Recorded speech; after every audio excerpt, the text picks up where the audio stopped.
everything is falling apart. Your relationship just ended, or your business is failing, or you just lost your job, or someone you love is sick, or all of it at once. And everyone around you is telling you to stay calm, to breathe, to think positive, to remember that everything happens for a reason. But none of that helps, because when your world is actually collapsing, generic advice feels like an insult. The samurai faced this constantly. They lived in a world where everything could fall apart in an instant. A lord could lose favor. A battle could be lost. A single mistake could mean death for you and everyone you're responsible for. So they developed something most people never develop: a framework for functioning when everything is chaos. They called it Heiyoshin, maintaining ordinary mind in extraordinary circumstances. Not pretending everything is fine, not suppressing your emotions until they explode, not numbing yourself with distractions, actually staying calm, mentally clear, physically controlled, even when the ground is crumbling beneath your fight. And here's what they understood that modern people don't. Calmness isn't a feeling you wait for. It's a state you construct. There's a specific sequence your brain goes through when crisis hits.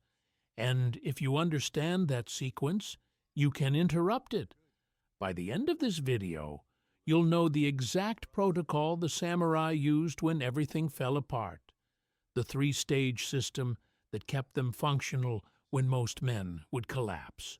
Because right now, you're probably doing the exact opposite of what actually works, and that's making everything worse. Let me tell you what happened to David. David is 34. Built a tech startup for 6 years, poured everything into it: money, time, relationships, his entire identity. Last month, his co-founder embezzled $200,000 and disappeared. His main investor pulled out. 3 key employees quit. And the product he'd spent 2 years building just got copied by a competitor with 10 times his resources. 6 years of work, gone in 3 weeks. And David did what most people do when everything falls apart. He panicked, couldn't sleep, couldn't eat, couldn't think straight, just cycling through the same thoughts on repeat. How did this happen? What could I have done differently? How do I fix this? What if I can't fix this? His brain was stuck in a loop, and every hour he spent in that loop, his situation got worse. Because panic doesn't solve problems, it creates them. Here's what's happening in your brain when crisis hits. The moment you perceive a threat, your amygdala fires. That's the almond-shaped part of your brain responsible for fear response. It floods your system with cortisol and adrenaline. Your heart rate spikes, your breathing becomes shallow, and blood flow diverts from your prefrontal cortex to your muscles. Your prefrontal cortex is where logic lives, where planning happens, where rational decision-making exists, and your brain just shut it down, because your amygdala can't tell the difference between a physical threat and a life-falling-apart threat. To your brain, losing your business registers the same as being attacked by a predator, so it triggers the same response: fight, flight, or freeze, and that response makes you stupid. Studies from Harvard show that acute stress reduces cognitive performance by up to 40%. You literally cannot think clearly when you're in this state. That's why everything feels overwhelming, why you can't figure out what to do next, why every problem feels unsolvable. Not because the problems actually are unsolvable, because your brain is in survival mode, and survival mode doesn't solve complex problems, it just reacts. The samurai knew this. They called it Takai Kokyu, shallow breathing, the sign that a warrior had lost control. And they knew that the warrior who lost control was already dead. even if his heart was still beating. So they developed a counter-protocol, a way to force their brain out of panic mode and back into function mode. Not eventually, immediately. And it starts with something so simple, most people dismiss it completely. In 1582, Oda Nobunaga was betrayed by one of his generals. He was surrounded, his army scattered, his castle burning. Everything he'd built for 30 years was ending in a single night. Most men would have panicked, tried to fight their way out, died frantically. Nobunaga did something different. He sat down and performed a tea ceremony in the middle of the chaos while his enemies were breaking through the gates. He made tea, and then he calmly committed seppuku on his own terms. This isn't a story about giving up. It's a story about control. Nobunaga understood that he had one choice left: die panicked and desperate, or die calm and in control. He chose calm, and the way he got there was by interrupting the cascade. When everything is falling apart, your nervous system is in a runaway reaction. Thought triggers, emotion triggers, physical response triggers worse, thought triggers worse emotion. It's a loop, and it accelerates until you're completely non-functional. The only way out is to physically interrupt it. This is stage 1 of the Samurai Protocol. Interrupt the cascade before it destroys you. Here's how you do it. The moment you feel panic rising, the moment your chest gets tight and your thoughts start racing, you stop whatever you're doing. Not in 5 minutes. Not after you finish this task. Immediately. You stand up if you're sitting. You sit down if you're standing. You change your physical state. And then you breathe. Not normal breathing, controlled breathing. 4 seconds in through your nose. Your belly expands, not your chest. Hold for 2 seconds. 6 seconds out through your mouth. Repeat 5 times, that's it. 30 seconds total, but in those 30 seconds, you've done something critical. You've activated your parasympathetic nervous system. That's the brake pedal for your panic response. When you breathe this way, your body physically cannot maintain the stress cascade. Research from Stanford shows that just 90 seconds of diaphragmatic breathing reduces cortisol by 25% and restores blood flow to your prefrontal cortex. Your brain comes back online. And now you can actually think. David learned this after 3 weeks of spiraling. He was sitting in his empty office at 2 a.m., chest tight, thoughts racing for the 100th time. And something in him broke. Not broke down, broke through. He stood up, and he breathed. 4, 2, 6, 5 times. By the 5th breath, the panic had loosened, not gone, but loosened enough that he could think one clear thought. That's all you need, one clear thought. Because one clear thought leads to one clear action, and one clear action gives you back control. Not control over the situation, control over yourself. And that's the only control that matters. The samurai practiced this until it was automatic. The moment they felt fear, the moment they felt panic, their body would breathe before their mind could spiral. You can build the same response. Every time you feel stress rising today, stop, breathe. 4, 2, 6, 5 times. It feels like nothing, but it's everything, because you can't fix your life from a state of panic. You can only make it worse, but you can fix your life from a state of calm, and calm starts with breath. That's stage 1. Interrupt the cascade. But breathing alone won't save you, because even with a calm body, your mind can still destroy you, and that's where stage 2 becomes critical. When Nobunaga sat down to perform his tea ceremony, he wasn't thinking about the battle he'd lost. He wasn't thinking about his legacy. He wasn't thinking about the 30 years of work that was ending. He was thinking about the next movement of his hand. Pick up the ladle, pour the water, whisk the tea. One action, then the next action, then the next. This is stage 2 of the Samurai Protocol. Shrink the timeline. When everything is falling apart, your brain wants to think about everything at once. How did this happen? What should I have done differently? What's going to happen next? How will I recover from this? What if I can't recover? What will people think? How will I survive? And each question spawns 10 more questions, and suddenly you're trying to solve 50 problems simultaneously while also processing your emotions about all of them. Your brain overloads, and you freeze. The samurai had a term for this, mayoi, confusion from trying to see too far ahead.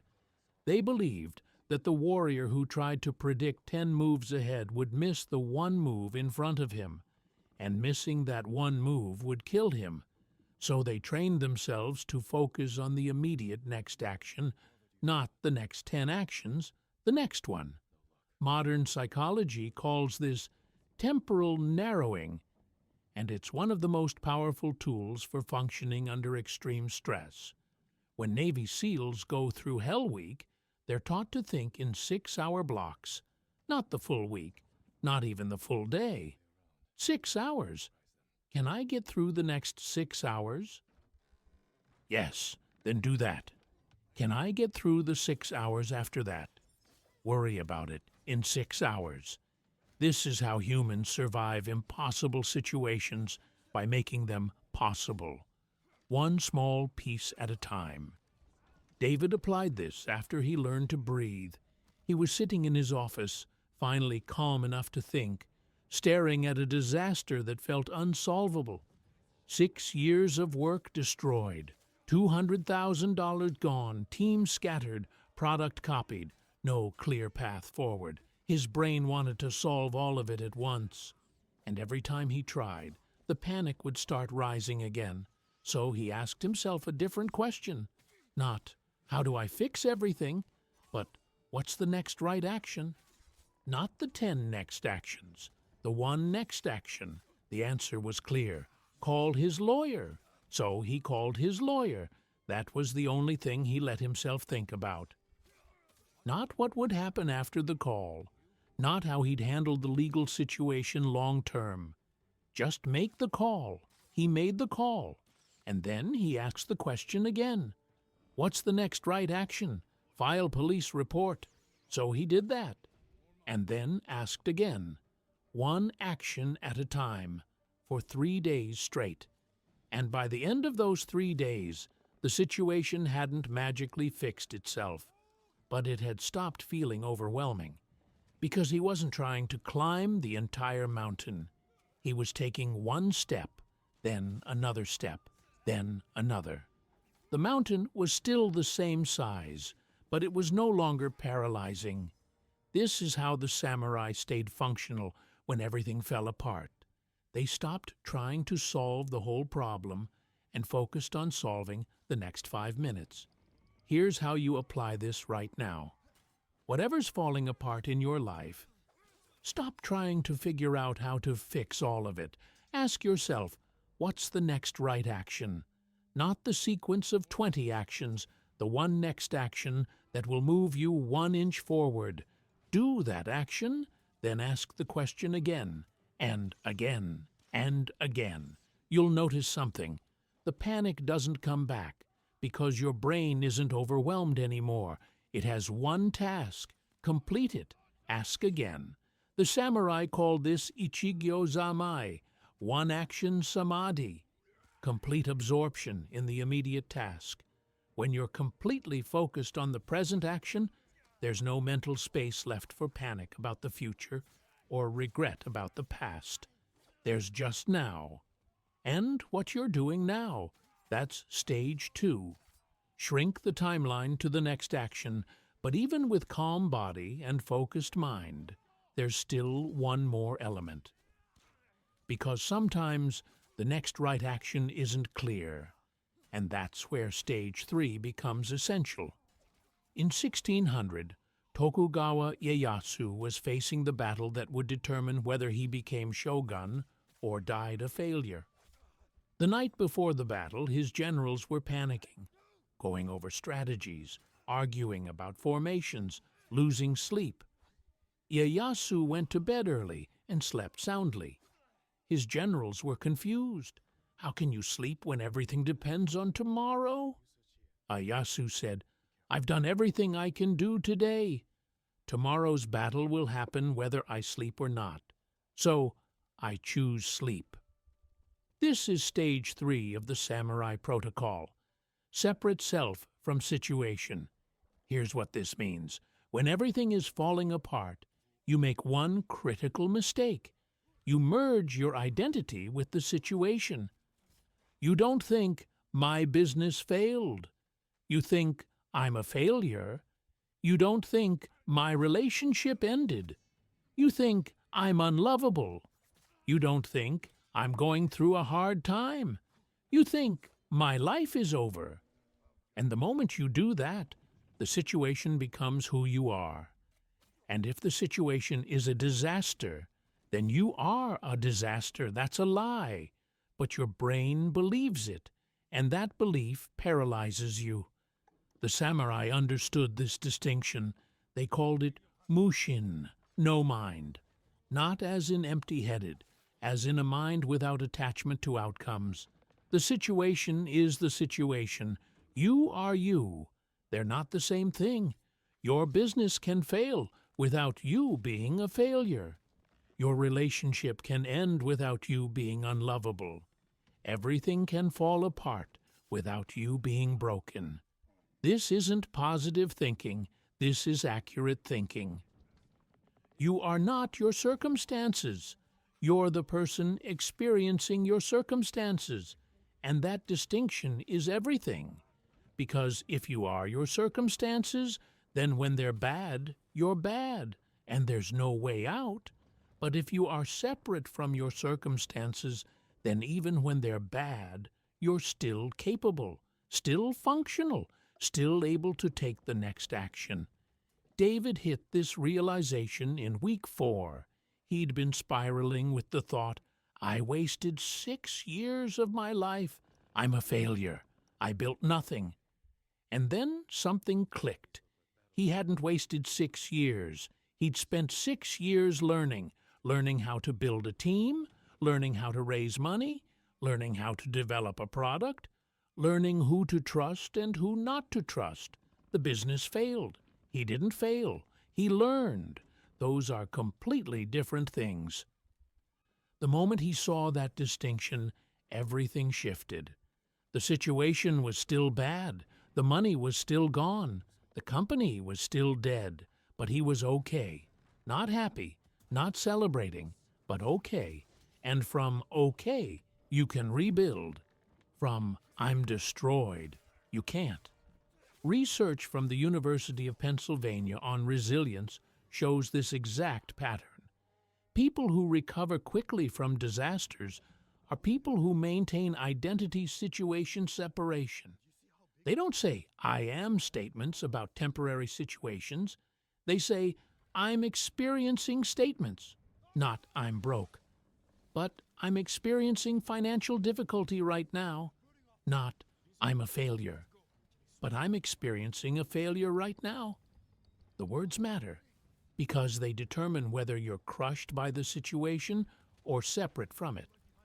The samurai practiced this through meditation, hours of sitting, watching thoughts arise and pass, watching emotions arise and pass, watching sensations arise and pass, all of it temporary, none of it who they were. They were the awareness watching it all, and that awareness couldn't be destroyed by circumstances. Here's how you apply this. Whatever's falling apart right now, notice how you're describing it to yourself. Are you using I am statements? I'm ruined. I'm destroyed. I'm hopeless. Stop. Those are lies. Replace them with I'm experiencing statements. I'm experiencing loss. I'm experiencing difficulty. I'm experiencing uncertainty. It sounds like a small change. It's not. One version merges you with the disaster. The other version separates you from it. And from separation, you can act. From merger, you can only suffer. The samurai stayed calm when everything fell apart because they knew they were not the falling apart. They were the person responding to it. That's stage 3. Separate self from situation. And when you have all 3 stages, you become something most people never become: functional in crisis. These 3 stages work together as a system. You interrupt the cascade with breath. That brings your brain back online. You shrink the timeline to the next action. That eliminates overwhelm. You separate self from situation. That maintains your identity and agency. And from there, you can actually navigate the crisis. Not perfectly, not easily, but functionally. Most people do the opposite of all 3. They let the panic cascade run wild. They try to solve everything at once.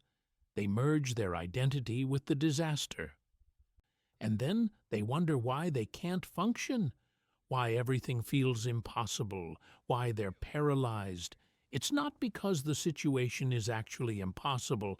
It's because they're using a broken protocol. The samurai protocol isn't about making the situation better. It's about making you functional regardless of the situation. And once you're functional, you can start making the situation better, one action at a time. David used this protocol for 3 months. Every time panic rose, he breathed 4, 2, 6, 5 times. Every time he felt overwhelmed, he asked, "What's the next right action?" Every time he started thinking, "I'm destroyed," he corrected it. "I'm experiencing loss." For 3 months, and the situation slowly improved. Not because of magic, because he stayed functional long enough to take the right actions. He filed criminal charges, got a partial recovery of the funds, found a new investor who believed in the pivoted vision, rebuilt the team with people he could trust. 6 months later, the company wasn't dead. It was different, smaller, but alive. And David was different too. Not broken by crisis, forged by it. That's what the protocol does. It doesn't prevent everything from falling apart. It prevents you from falling apart when everything else does. The samurai lived in constant uncertainty. Wars, betrayals, political shifts, natural disasters. They couldn't control any of it, but they could control their response to all of it. And that control made them unbreakable. Not because nothing could hurt them, but because nothing could stop them from functioning. Pain couldn't stop them. Loss couldn't stop them. Failure couldn't stop them. Because they had a protocol for processing it all without collapsing. You need the same protocol. Here's the mistake most people make. They wait until crisis hits to try to learn this. And then they're trying to learn a new skill while drowning, which doesn't work. The samurai didn't train during battle. They trained before battle for years. So when crisis came, the protocol was automatic. You need to do the same thing. Right now, today, while things are relatively okay, you practice the protocol. Not because there's a crisis, to prepare for when there is. Here's your training protocol. Every morning, practice the breath. Not when you're panicking, before you're panicking. 4 seconds in, 2 seconds hold, 6 seconds out, 5 repetitions, 3 minutes total. Train your nervous system to respond to this pattern. Every day, practice timeline shrinking. Pick a task that feels overwhelming. Break it into next action steps, not to complete the task, to train the skill of breaking things down. Every day, practice separation. Notice when you use I am statements about temporary situations. I'm tired. I'm stressed. I'm behind. Correct them. I'm experiencing tiredness. I'm experiencing stress. I'm experiencing being behind schedule. Train your brain to maintain identity situation separation. Do this for 30 days, not during crisis, before crisis. And here's what will happen. When crisis does hit, and it will, your brain will have a trained response instead of a panic response. You'll automatically breathe. You'll automatically break things down. You'll automatically separate, not because you're trying to remember to do it, because you've trained it until it's automatic. That's the difference between samurai and everyone else. Not that they were born different, that they trained differently. They prepared for war during peace, so when war came, they were ready. You need to prepare for crisis during calm, so when crisis comes, you're ready. Most people won't do this. They'll read this and nod and change nothing. And when their life falls apart, they'll panic like everyone else. The warrior does the opposite. He trains in advance, builds the skill before he needs it. So when everything falls apart, he already knows exactly what to do. Here's what the samurai understood that most people don't. Crisis isn't the problem. Crisis is the test. It reveals who you actually are versus who you pretend to be. When everything is going well, everyone looks strong. Everyone looks calm. Everyone looks capable. But when everything falls apart, the mask comes off, and you see the truth. Some people collapse, some people panic, some people blame, some people quit, and some people stay calm. Stay functional, stay moving forward. The difference isn't circumstances. Everyone faces bad circumstances eventually. The difference is training. The warrior has trained for this moment. So when it comes, he doesn't collapse. He executes the protocol, interrupt the cascade, shrink the timeline, separate self from situation, and then he takes the next action, and the next, and the next. Not because it's easy, because it's the only way through. There is no path around crisis, there's only a path through it. And the only way through is to stay functional while you're in it. That's the skill the samurai spent their lives building. Not invincibility, functionality under pressure, not never falling apart. Knowing how to put yourself back together when you do. You're going to face crises multiple times, big ones, small ones, everything in between. And each time, you'll have a choice. Will you panic and make it worse? Or will you stay calm and navigate through? The first option is natural. The second option is trained. Most people choose the first because they never trained the second. The warrior chooses the second because he trained it until it became automatic. And because of that, crisis doesn't destroy him, it reveals him. Not as someone who never struggles, as someone who functions despite the struggle. That's the difference. And that difference determines everything. When David's company imploded, he had that choice, collapse or function. For 3 weeks, he collapsed, and it made everything worse. Then he learned the protocol, and he functioned, and slowly he rebuilt, not because the protocol made the situation easier, because it made him capable of handling the situation as it was. That's all you need, not for the situation to be easier, for you to be capable regardless of the situation, and you build that capacity one practice at a time, one breath at a time, one next action at a time, starting today. Not when crisis comes, before it comes, so when it does, you're ready. If this gave you a framework you can actually use, watch the next video, because staying calm is one thing. Rebuilding after everything falls apart is another. The samurai had a specific protocol for that too.